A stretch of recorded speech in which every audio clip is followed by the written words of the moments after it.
Bersiaplah untuk petualangan. Ini adalah cerita berjudul Misteri Wortel Ajaib di Hutan Seram. Di sebuah hutan yang agak menyeramkan, yang dikenal sebagai hutan seram, hiduplah seekor kelinci berwarna ungu tua bernama Toki. Toki bukanlah kelinci biasa. Dia adalah kelinci waktu. Dia selalu tahu pukul berapa, dan tidak pernah terlambat untuk bersenang-senang. Suatu hari, saat Toki sedang memeriksa kebun wortelnya, dia menyadari ada yang aneh. Wortelnya, yang seharusnya tumbuh lurus ke atas, malah tumbuh mundur ke bawah tanah. Aneh sekali, gumam Toki, menggaruk telinganya dengan cakar.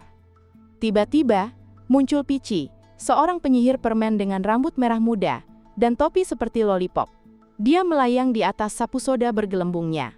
Toki, aku merasakan sesuatu yang aneh juga. Mantra permenku tidak berfungsi dengan baik. Permenku kadang-kadang menjadi terlalu manis, kadang-kadang terlalu asam, semuanya kacau balau, kata Pici dengan suara riang. Tiba-tiba, mereka mendengar suara langkah kaki mendekat. Muncullah seorang anak laki-laki bernama Benjamin.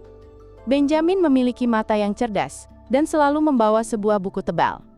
Ia senang membaca dan memecahkan teka-teki. Hai, aku Benjamin. Sapa Benjamin, aku sering kesini untuk membaca, tapi hari ini, aku merasa tersesat.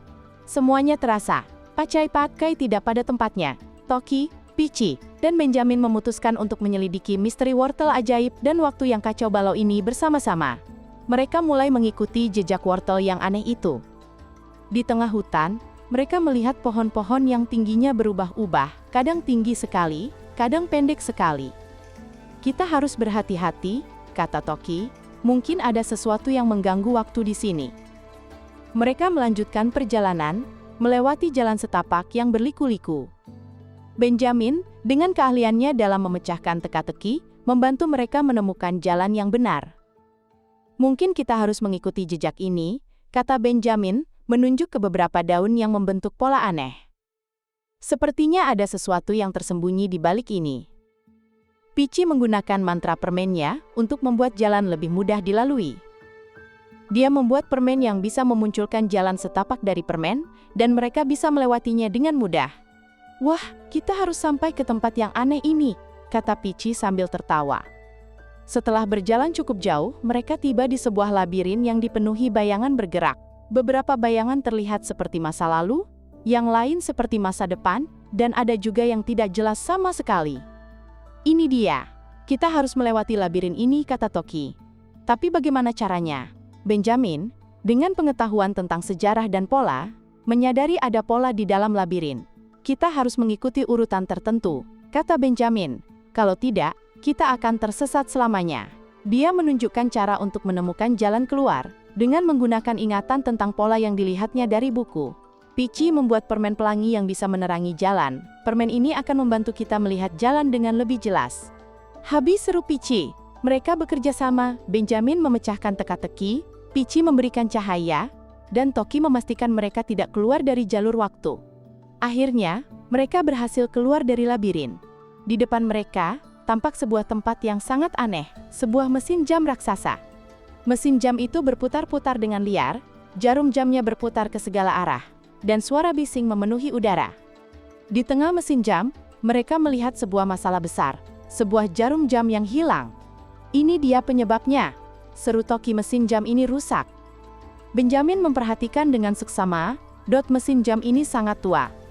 Aku pernah membaca tentang mesin-mesin seperti ini, mungkin ada cara untuk memperbaikinya.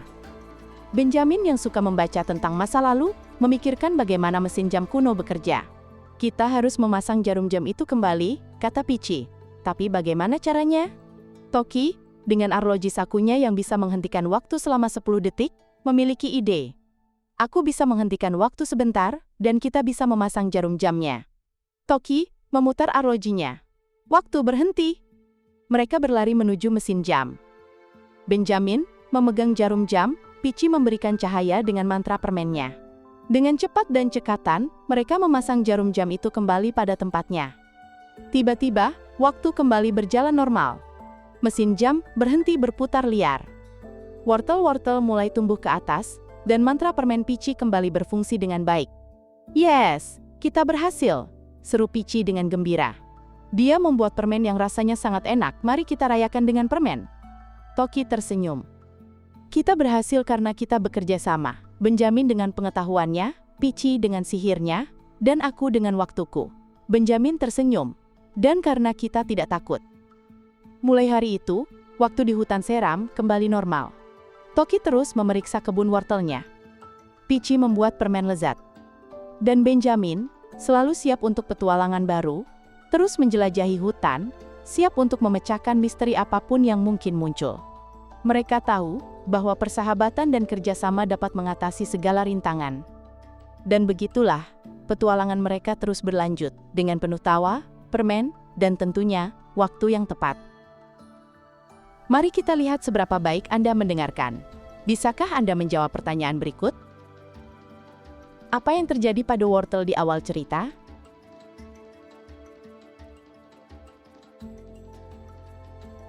Mari kita lihat bagaimana hasilmu.